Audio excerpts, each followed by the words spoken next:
Long ago, there was a small kingdom surrounded by hills and rivers, ruled by a king who cared deeply for his people. The king had only one child, a daughter who was the princess of the kingdom. Her name was Annabelle, and she lived alone with her father in the castle ever since her mother had passed away years earlier. The king raised his daughter with patience, teaching her kindness, honesty, and responsibility. He ruled the kingdom fairly and listened closely to the concerns of his people. The princess was happy most of the time and enjoyed life within the castle walls and spending quality time with her father. Annabelle dreamed of traveling, seeing new places, and learning how other people lived. She often looked beyond the horizon, curious about the world outside her kingdom, and spent most of her nights reading books and learning how to read maps from different regions of the world. But she was young, and as a princess, she was not allowed to travel freely. The king worried about her safety and believed it was too soon for her to leave. He promised her that one day, when the time was right, she would see the world. For many years, the kingdom lived in peace. Then, slowly, trouble began to spread across the land. Crops failed, trade routes weakened, and food became scarce. Families struggled to survive, and fear grew among the people. Villagers gathered outside the castle, asking the king for help. They spoke of hunger, debt, and uncertain futures. The king listened carefully, knowing their suffering was real. He spent multiple nights awake searching for a way to save his kingdom. Then he remembered that his childhood friend, who had long passed away, had a son who was now the king of a wealthy kingdom. Their kingdoms had been close long ago. An alliance could bring food, gold, and stability. But forming such an alliance would require a great sacrifice. After much thought, the king made a difficult decision. He wrote a letter to the young king explaining the kingdom's struggles. In the letter, he offered his daughter's hand in marriage. In return, he asked for financial help and protection for his people. The letter traveled far across mountains and roads. When the young king named Eric received it, he read it carefully. He took time to reflect on the request. He considered the responsibility, the alliance, and the princess he had never met. After much thought, he agreed, and remembering how his late father loved the old king, he wrote back a letter accepting the king's proposal of forming an alliance and informing the king that his most trusted knights would come forth, bringing the gold and to pick up the princess. When the letter reached the old king, he rejoiced and made a public announcement that the kingdom would be saved because of an alliance he had formed with a king from a faraway kingdom that involved the princess Annabelle marrying the king from the faraway kingdom. Some of those who were in attendance were shocked by the radical decision the king had made about his daughter's future, and the princess, who was also in attendance, was horrified. Later during the day, the Annabelle came in her father's study to plead with him to reconsider his decision of marrying her off. But the king's mind was made even though deep down he was saddened to see his daughter leaving. He reassured her that she would be happy in her new home and that the king was a good man. The princess spent all night crying. Fear and disappointment filled her heart because she didn't want to leave her kingdom, and getting married meant that she wouldn't be able to travel as she had wished she could. A few days later, the knights arrived at the castle, carrying treasure chests filled with gold and other precious stones and jewelry. They were welcomed by the king and presented to the princess with whom they were supposed to travel with. Annabelle hugged her father for the last time, and with a heavy heart left with the knights. They traveled countless days, moving from forest to forest, heading to the other kingdom.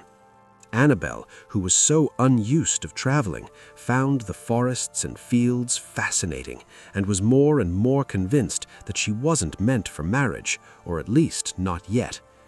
When they reached the kingdom's city, Annabel noticed that the town was much more busy than her own kingdom's city. There were people everywhere, some walking and others selling all kinds of things. She was amazed at the modernity of the city. As they passed through the town, chaos suddenly broke out. A young boy began throwing stones at the knights. The knights chased him, leaving the princess behind. At that moment, a young girl approached the princess. She whispered quickly, telling her she could help her escape. Confused but still determined to escape the forced marriage, the princess followed her. They disappeared into a narrow alley, running as fast as they could. When they were finally far away and had reached a small village that was near the town, the girl led her to a small old cottage. In the cottage lived an elderly woman who spoke calmly but had a scary face. The girl explained that the old woman would help her hide from the knights. Annabel sat with the old lady in the cottage and explained why she was running from the king's knights. She told her how her father had made an alliance with the king and how she didn't want to lose her freedom by marrying a king she knew nothing of. The old woman listened very intently, and when Annabel finished telling her story, the old woman listened and then spoke of the young king. She described him as cruel and dangerous. She warned Annabel that marriage would bring suffering and that unless she completely disappeared, the king would find her eventually. Annabel panicked and asked the old woman to help her.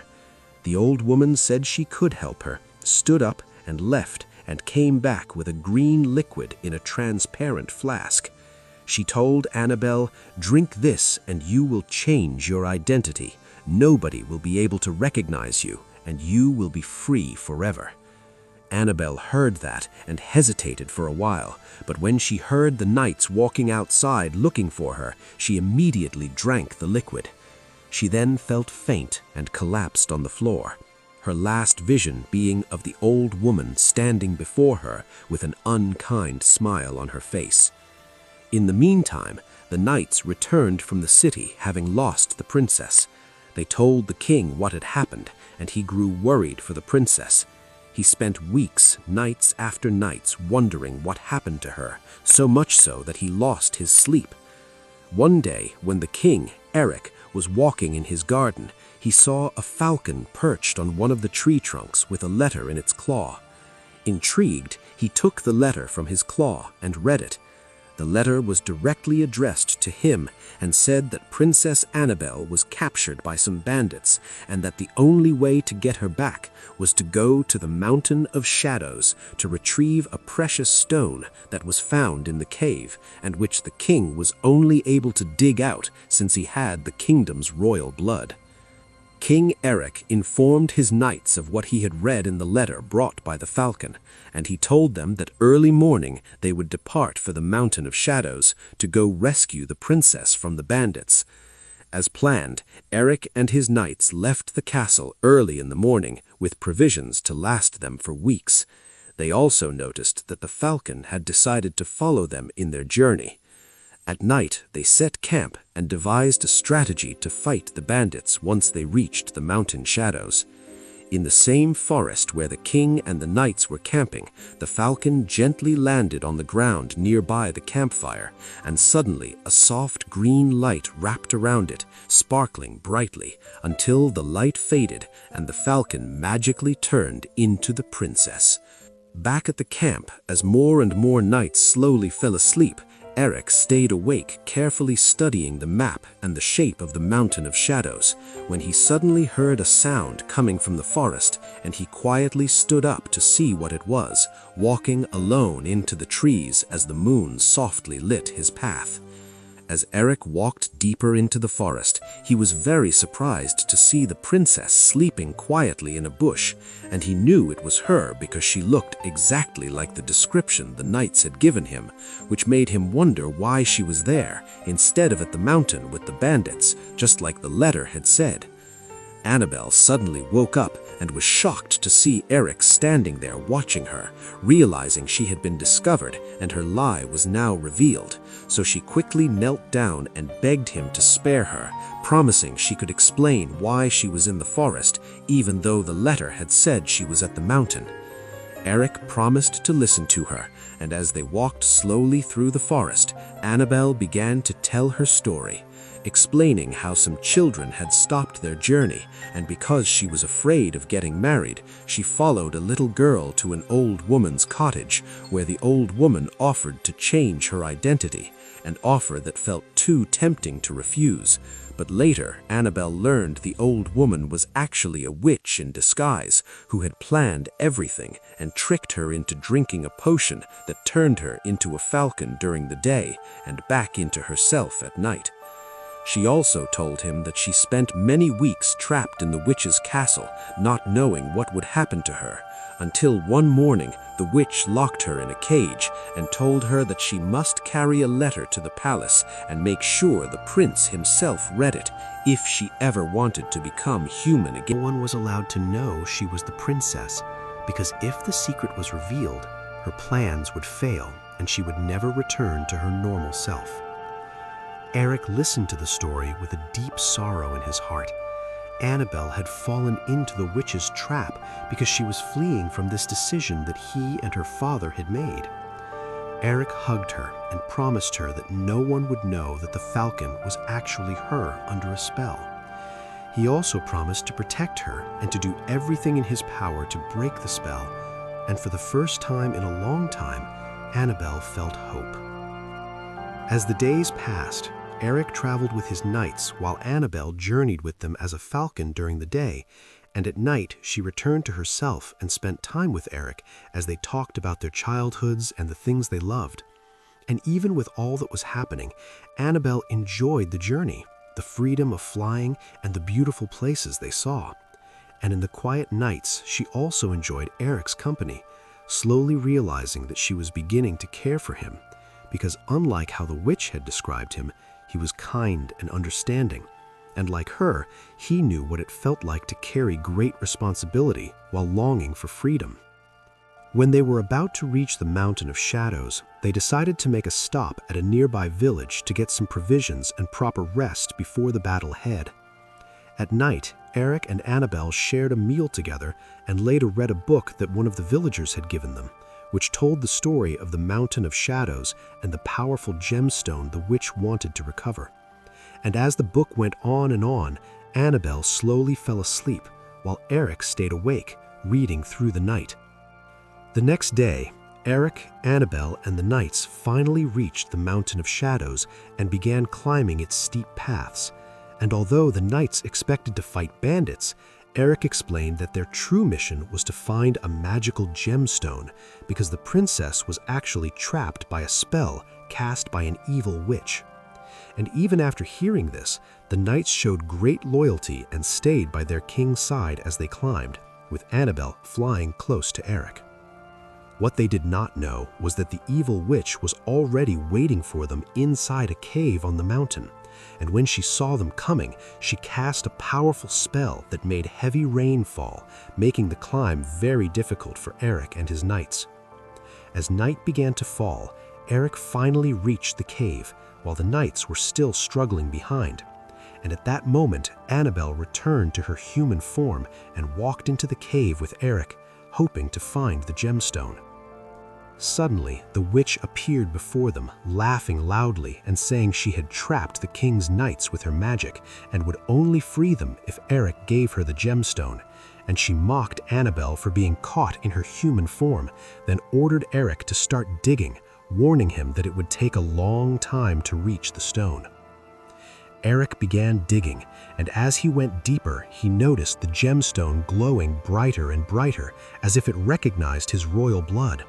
And after digging for many long hours, he finally uncovered the gemstone and held it in his hands. He brought the gemstone out to the witch and handed it to her, and said that now she could liberate Annabelle from her spell. As soon as the witch grabbed the gemstone, she threw it down on the floor with all the force of her power. Eric and Annabelle were too shocked to even move. The witch didn't even offer any explanation to her act and immediately grabbed Annabelle by the neck and said that she was going to kill her now that she didn't need her anymore. As the witch kept on pressing on Annabelle's neck and pushing her to the opening of the cave, she didn't realize that the sun was rising.